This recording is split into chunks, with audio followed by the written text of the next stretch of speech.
In this guide, I'm going to show you how you can find your Gmail password here on a laptop.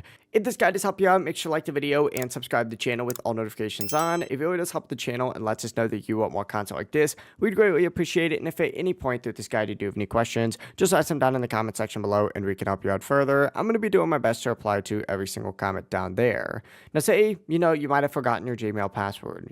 Before going through the full reset process, you can actually check whether it's saved in your browser's password manager. However, this is only going to work if you previously saved the password here on your laptop. To get started, open up the web browser that you normally use. In this case, I'm using Google Chrome, but you might have something else. But essentially, click the three dots up in the top right corner, and from here, you're going to see the option for passwords and autofill, or autofill and passwords. Sometimes they flip-flop those two words. Essentially, select that and then hit Google Password Manager, and it's going to redirect you to a page that looks like this. What you're going to want to do is either type in Google and hit enter and find one for google.com, or Gmail and hit enter and find one for gmail.com. In my case, mine's going to be under Google, so essentially just go ahead and go back to whatever one it is for you. Hit this little arrow here, and it's going to, possibly ask you to enter in your PIN. From here though, essentially just go down to, whatever email it is that you're looking for, and then you'll see that password on there with a little eye icon next to it. Essentially go ahead and select that. You may be asked to verify your identity,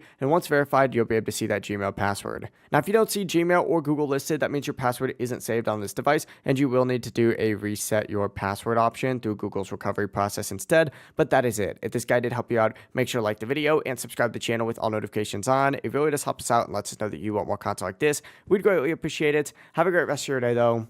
Peace.